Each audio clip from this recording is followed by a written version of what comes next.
Salve, compas! Orra, essa semana pegou fogo, hein? E aí, vamos falar um pouquinho sobre tudo isso que rolou?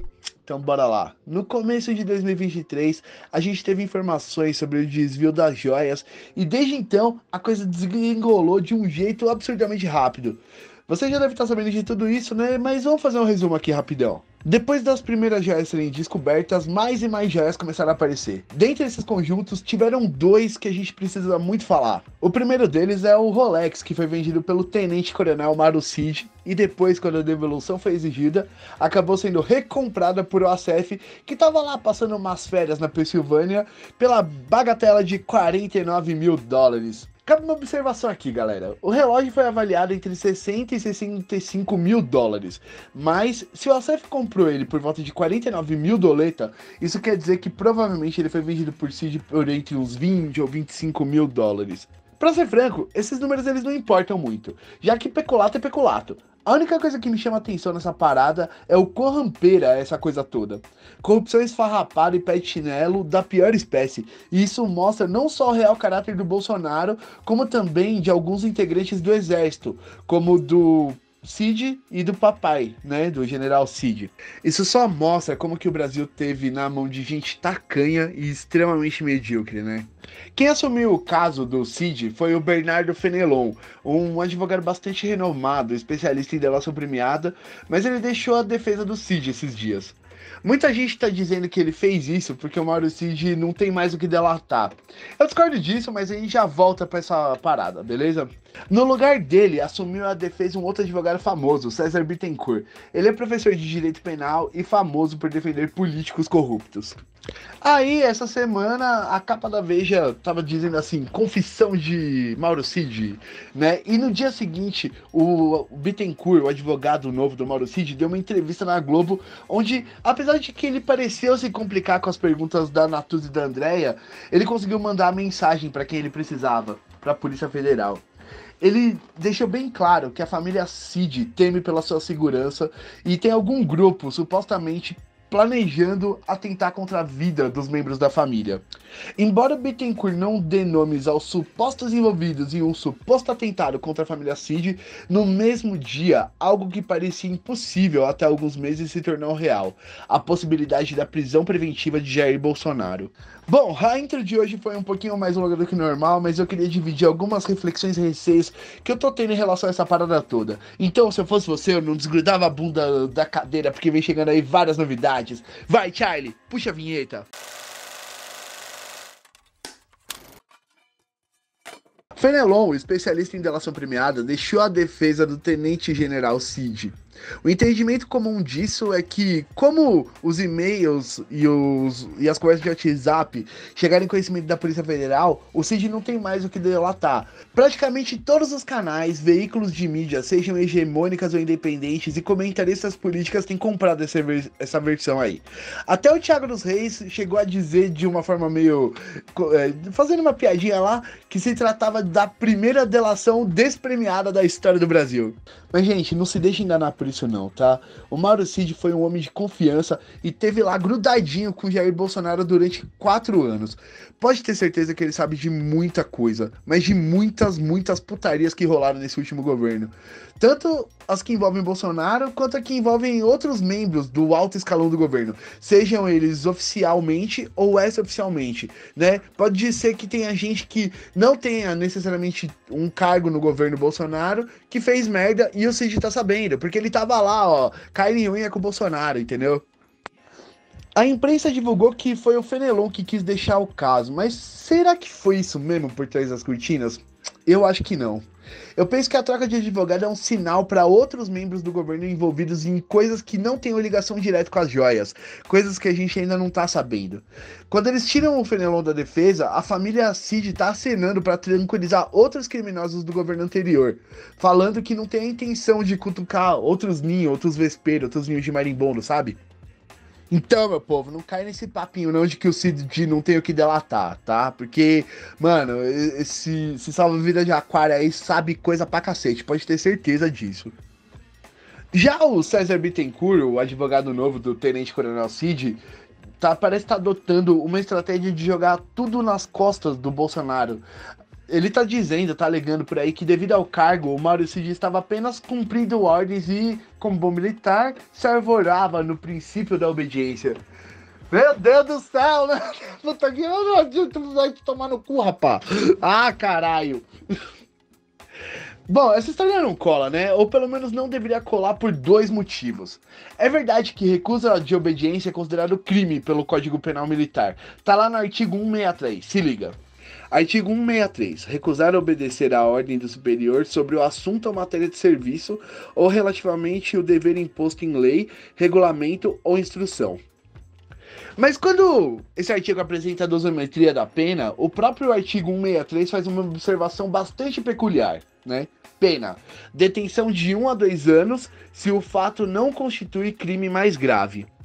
Ou seja, meu povo, se a ordem constitui um crime mais grave do que recusa de obediência, como peculato ou descaminho, por exemplo, tá?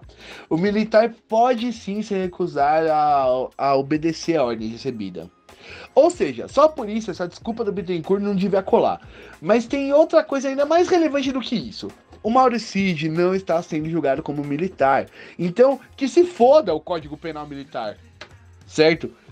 Ele está sendo julgado como civil, porque, olha só, vejam vocês. O cargo de assistente de ordens é a porra de um fucking cargo civil. Beleza? E aproveitando o ensejo, eu queria observar outra parada que ninguém tá falando muito, mas que a gente sempre deveria se lembrar.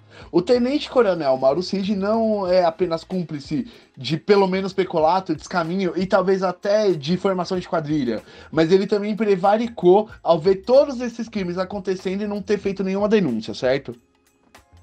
Na letra fria da lei, a argumentação do Bittencourt não faz o menor sentido. Mas a hora que a defesa do Mauro Cid abre mão do Fenelon, especialista em delação, ao mesmo tempo que cria pretextos para a prisão preventiva do Bolsonaro, é muito provável que a articulação de envolvidos em outros crimes que o Cid possa delatar mexam uns pauzinhos aqui e ali para dar uma forcinha para que o judiciário se incline a ser favorável a essa tese absurda do Bittencourt que não liga lé com cré.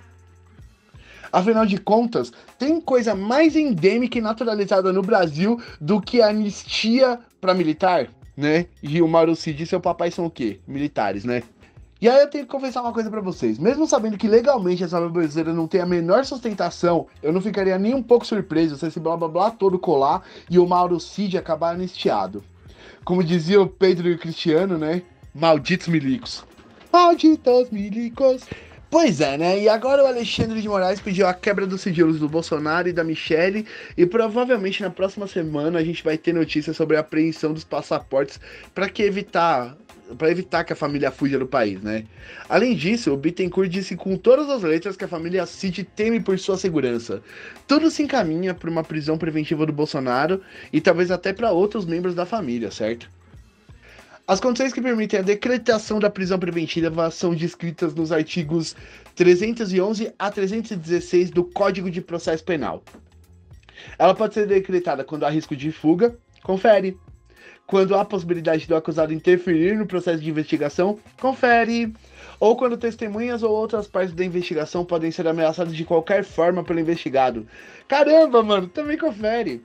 Bingo! Temos todos os elementos para prisão preventiva, né, no caso do Jair Bolsonaro. Mas o que acontece se ele for preso? Bom, em primeiro lugar, eu gostaria de deixar registrado aqui nesse vídeo que se isso rolar, o Carlos Peck perde uma aposta e me deve uma grana. Paga nós, viu, Carlos Peck? Mas mais do que isso, é muito provável que a prisão do Bolsonaro aplaque consideravelmente a indignação da opinião pública. Bolsonaro, como o tio José do Portal do José, segue lá que é muito bom, certo? Nos alertou incansavelmente por 4 anos que, no fim das contas, o Bolsonaro jamais passou de um palicinho fascista do Super Pop. Ele bostejava todo tipo de loucura e babaquice para distrair a opinião pública, enquanto os verdadeiros crimes eram cometidos contra o Brasil e contra o nosso povo. E é por causa disso que cá entre nós eu tenho muito medo que a prisão do Bolsonaro seja usada como um grande deixa-pra-lá tupiniquim a respeito de todos os crimes monstruosos cometidos contra o nosso povo nos últimos 4 anos. Pera, não me entendam mal não, tá? O Bolsonaro tem sim que apodrecer na cadeia. Mas será que isso vai fazer a gente esquecer do superfaturamento das vacinas, que tem mais a ver com o Pazuello, com o Écio Franco e com outros militares que estavam ali na cúpula do Ministério da Saúde? Será que a gente vai esquecer do genocídio Yanomami, que tem mais a ver com a gestão do Banco Central que estava comprando o ouro do garimpo ilegal, promovendo aquela matança toda, seja pela bala ou pela fome do povo indígena daquela região? Se o Bolsonaro for preso, a gente esquece do nosso povo revirando caminhão de lixo em busca de osso para poder se alimentar, porque a política de preço da Petrobras durante o governo anterior levou o diesel às alturas, fez os alimentos ficar mó caro pra cacete, né? E porque a Companhia Nacional do Abastecimento, a Conab, foi desmontada para que o agronegócio tivesse mais lucro, né? Esses são só alguns exemplos, mas e aí? E se o Bolsonaro for preso, a gente simplesmente deixa de cobrar as outras coisas? Não, não, não, isso não pode acontecer. O tio José cantou a bola por 4 anos. O Bolsonaro sempre foi um bonecão do posto com um remendo lateral assim, ó, sabe? Por causa da Adélio, né? Entendeu? Né? O Bolsonaro, apesar de todas as suas qualidades abjetas e abissais, eu tenho pra mim que sequer ele teria a capacidade de pensar em muitos desses crimes que foram cometidos, sabe? É malignamente genial demais pra ele. O que eu tô querendo dizer é que tem gente muito pior e muito mais perigosa que cometeu um crime pra cada Golden Shower que o Bolsonaro bostejou, sabe? Né? E essa galera tem que pagar. A gente não pode, né, se dar por satisfeito com a prisão só do Bolsonaro, né? A gente tem que colocar muita gente na cadeia, né? Anistia, mano, anistia é o caralho, certo? Bom, eu vou ficando por aqui, né? Manda aí a sua ideia nos comentários, me diz o que vocês acham sobre essa reflexão, certo? Né? Compartilha aí com o pessoal, é importante que a gente esteja pronto para continuar cobrando, né? Que a justiça seja realmente feita nesse país, pelo menos uma vez na história, entende? Né? Chega da gente ficar varrendo tudo para debaixo do tapete, né? Ignorar os problemas do Brasil foi o que nos trouxe a Bolsonaro. Entende? Então chega, gente. A gente não pode se dar por satisfeito só com a prisão do Bolsonaro, certo? Então compartilhe esse vídeo para todo mundo que você puder, né? Eu peço encarecidamente a todos vocês e a cada um em particular, certo? E nunca se esqueçam, a compaixão é nossa aliada e o ódio é nosso inimigo. Falou, valeu.